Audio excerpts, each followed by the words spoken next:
and I'm just showing off my setup. As you can kind of see in the background, I am not at my normal location.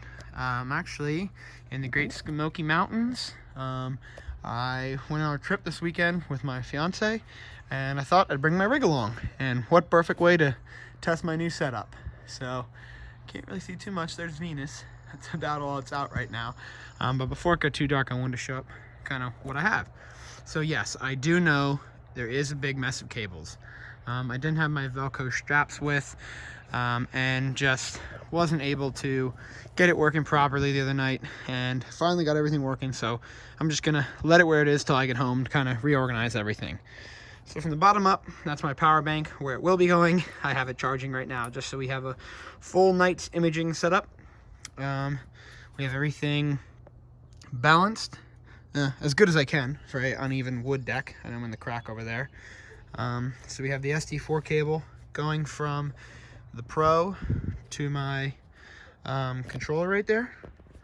We have our weight almost all the way up. Unfortunately, I did only bring the 12-pound weight instead of my 11 pounds, so it does need to go a little higher, but that's all right. It's still working good. We got our hand controller plugged in there, power cable, and we have our auto guide cable, which goes right into the left-hand side of the ASI 120 MCS. MC-S, I should say. From there, we also have the USB 3 cable going into the front of the Pro. As you can see, I have 2 of those ports taken up, and the other one is this guy here is the guide cable. We have our Orion scope mounted on top. Been having a little trouble with the auto guider. I think it's something to do with my optical setup, my train setup right there. What else do we have? We have the ASI 294 MC Pro plugged into one of the 12-volt output ports. That goes right into the back of this guy. So this was a little difficult to get set up. We have the 11mm adapter. We have the 21... let me see if I can get a good angle on it here for you. 21. The 11 doesn't have anything on it. And this is a piece of my StarZone T adapter that I showed off in my last video, or upcoming video. I'm not sure when exactly you'll be seeing this. And then from that, there is the eyepiece adapter right here, with the 3, I think they're called parallax screws. I'm not exactly sure the name of the screws, but that's mounted in there. And then we have our focusing knobs.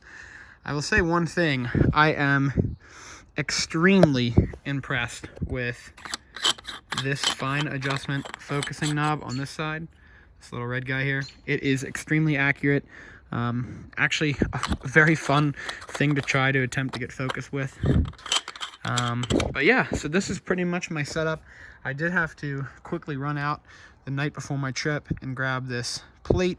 As you can see, the size of the dovetail plate right there is obviously not big enough to fit in there, which was a foresight on my part, but you know, no big deal.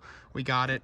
Big shout out to Skies Unlimited in Pottstown, Pennsylvania. They're pretty close to me, even though everything's kind of locked down in Pennsylvania. Unfortunately, they did let me in, and I was able to get everything figured out before my trip, so that was a lifesaver. Big shout out to them. Yeah, so I was extremely impressed. I'll give another look at the bat mouth mask included here. 1 second. So I was very, very, very impressed with how this performed. Just being built in makes it so easy to get those stars. It's not a huge deal, but just a little thing that, you know, when you pay extra for a nice piece of equipment, you really do get something very special. The Orion guide scope looking pretty good. As you can see, there's the sensor down there. Let's see if we can focus in on that guy. Yeah, there we go. And the thermometer works pretty well. I'd say it's within 2 to 4 degrees accuracy. I don't know what it's claiming it is right now. It's around 45, maybe 48. So yeah, it looks like it's a little over. But yeah, so this was a pretty easy setup. I was able to just set this right away to quick align. So I didn't have to do any fumbling with Celestron's setup, which isn't the easiest. From there, I go right into the PA built into the ASI Air Pro. The polar alignment procedure is super easy. Make sure you remember to take off your Batten-Off mask. I had trouble with that my first time, and I was wondering, why is it only detecting a few stars? That was kind of blocking out some of the stars. I got my focus set, did my PA, and from there, I literally just did a go-to. Within the first two go-tos, it was dead center. I started off with M3, a global cluster, and then I did a few NGC targets, and all of them were absolutely dead center. So for me, the plate solving with the CGEM works perfectly.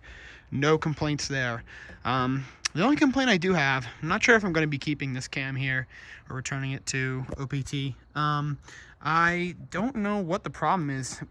Going from 0 to 200 gain, changing the exposure settings throughout, nothing really caused it to work right. The guiding was all over the place. The images turned out terribly. So I'm not exactly sure what's going on with that. You know, I have to say, there's a big learning curve in this hobby. There aren't a ton of people to help you, and some of the ones that do aren't the nicest. They kind of just yell at you right away. So I appreciate those of my friends who, you know, have become my friends online and kind of help me out with this process. But yeah, so hopefully I have some good pictures to put in the end of this video to kind of show you what I was working on, and hopefully it's all worth it. Thanks, guys.